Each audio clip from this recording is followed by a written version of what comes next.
Hi viewers, welcome to the cricket strategist. ఈరోజు ఐపీఎల్లో ఎవరెవరి మధ్య అంటే ఆఖరి రెండు టీంలు, వీళ్ళిద్దరు ఇప్పుడు దాకా ఆడలేదు, వీళ్ళిద్దరు ఆడుతున్నారు. ఎవరు అంటే పంజాబ్, గుజరాత్. పంజాబ్ కెప్టెన్ శ్రేయస్ అయ్యర్ 27 కోట్లు పెట్టి మన వాళ్ళు కొన్నారు. అసలు తగ్గకుండా అసలు కేకేఆర్కి కప్పెత్తాడు లాస్ట్ ఇయర్. సో మనల్ని కొన్నారు 27 కోట్లు. కొండం కెప్టెన్ చేశారు. గుజరాత్కి శుభ్మన్ గిల్. సరే, పంజాబ్ వాళ్ళు ఫస్ట్ బ్యాటింగ్ చేశారు. ఫస్ట్ బ్యాటింగ్ చేసినప్పుడు మనకి తెలుసు ప్రభ్ సిమ్రన్ కీపర్, మళ్ళీ ఇంకోడేవుడు ఆర్య అంట, వీళ్ళిద్దరు వచ్చారు. ప్రభ్ సిమ్రన్ వెళ్ళిపోయాడు. ఆర్య కుమ్మి పాడుతూ పోయాడు. అసలు 48 రన్స్ 50 చేసుకుని ఉంటే బాగుండేది. మజాగా 23 balls 48 runs, 7 4s, 2 6, 204 స్ట్రైక్ రేట్లు కుమ్మి అవతల పడేశాడు. 1 down వచ్చిన శ్రేయస్ అయ్యర్ నిజంగా టీం కోసం ఆడాడని చెప్పొచ్చు. ఎందుకంటే అతను 90sలో ఎప్పుడో వచ్చాడు, సెంచరీ చేసుకోవాలంటే చేసుకుని ఉండొచ్చు. కాకపోతే కింద వచ్చిన శశాంక్ సింగ్, అతను 16 balls 44 runs, కుమ్మవుత 275 strike rate, 6 4s 2 6s. అతను కొడుతుంటే నా సెంచరీ గురించి నువ్వు భయపడవద్దు, ఏం పర్లేదు, నాది అవ్వకపోయినా మన టీం గెలవాలా అని చెప్పి మనోడు ఉండి 97 సెంచరీ చేయలేకపోయాడు.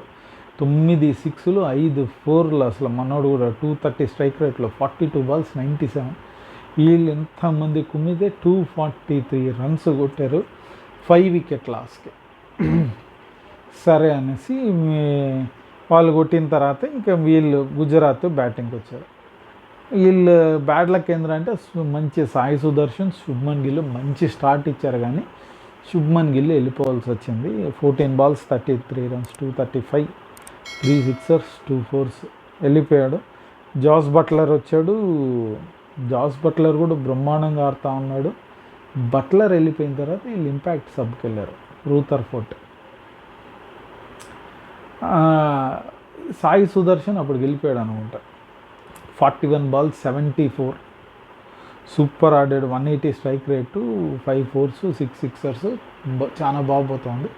రూథర్ఫోర్డ్ వచ్చాడు. రూథర్ఫోర్డ్ జాస్ బట్లర్ ఉన్నప్పుడు ఎందుకు జరిగింది అంటే వీళ్ళు లీలకు కొట్టి అసలు వెళ్ళిపోతున్నారు, కేక్ వాక్ గెలిచవతలు పడేస్తారు అన్నప్పుడు వీళ్ళు పంజాబ్ వాళ్ళు వచ్చేసి వాళ్ళు ఇంపాక్ట్ సబ్కి వెళ్ళారు. బౌలర్ని ఎవరు అంటే విజయ్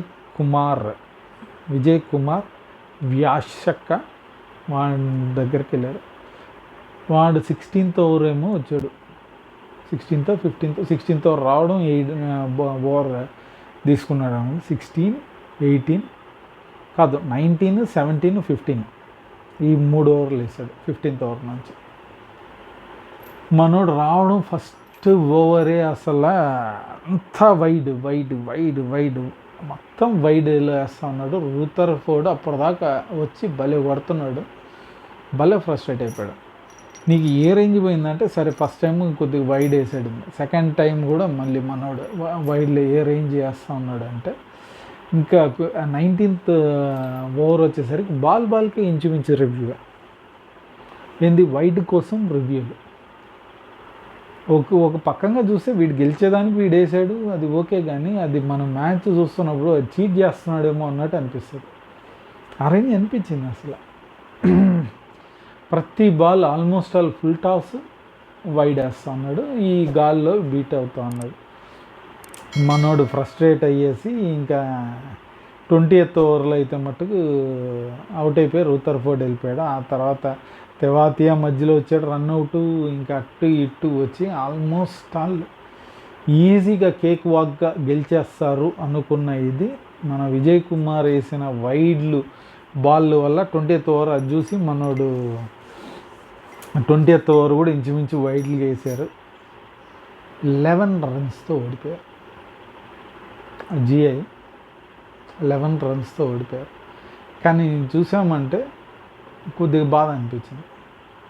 ఫస్ట్ టైం ఒక టీం ఓడిపోతే ఒర్రే గెలిచేది ఓడిపోయింది, వీళ్ళు చీట్ చేశారా అన్నట్టు ఖచ్చితంగా అనిపిస్తుంది. మనం మ్యాచ్ చూస్తే లాస్ట్ ఓవర్లో ఆ బౌలింగ్ చాలా నెగిటివ్ బౌలింగ్. అది ఏ రేంజ్ అనిపిస్తుంది అంటే ఒకసారి ఆస్ట్రేలియా వాళ్ళు ఎవరో 1 ball 6 runs to win ఉంటే అప్పుడు ఇంకా బౌలింగ్ పైన ఇది లేదు, కింద గ్రౌండ్ పైన అటు రోల్ చేశాడు అన్నమాట. వాడు అడ్డం బ్యాట్ పెట్టి వెళ్ళిపోయాడు. ఇది ఉంది, అది చరిత్రలో నిలిచిపోతుంది. అలాంటి ఓవర్ విజయ్ కుమార్ వేసింది. అసలు one of the worst bowlings, but వాళ్ళ టీం గెలిచేదానికి వేసాడు, అది గెలిచింది అంతే. దీని ప్రకారం అయితే ఓకే అనుకోవచ్చు, లేదు అంటే మట్టుగా అనిపించలేదు. కాకపోతే ఏదైతే పంజాబ్ కూడా బీభత్సమైన ఆల్రౌండర్లు ఏంది, మ్యాక్స్వెల్, స్టాయిన్స్, ఉమర్జాయ్, అజ్మతుల్లా ఉమర్జాయ్, అస్సలు అందరు హిట్టర్లను పెట్టుకొని వచ్చారు. మేము కొడతాం రా హైదరాబాద్, మీరా నేనా అనేటట్టు పంజాబ్ ఉంది. వీళ్ళిద్దరు తలబడితే చూడాలని ఉంది. ఎవడు తలబడి ఎవడు గెలుస్తాడో ఆ మ్యాచ్ ఇంట్రెస్టింగ్ ఉంటుంది, ఇప్పుడు ఉండబోతుంది అని చూద్దాం. కాకపోతే ఈ మ్యాచ్లో అయితే పంజాబ్ గెలిచారు, గుజరాత్ ఓడిపోయారు. సో పంజాబ్ కూడా పైన ఉంది. దీంతో ఆల్మోస్ట్ ప్రతి ఒక్క టీం ఒక్కొక్క మ్యాచ్ ఆడారు.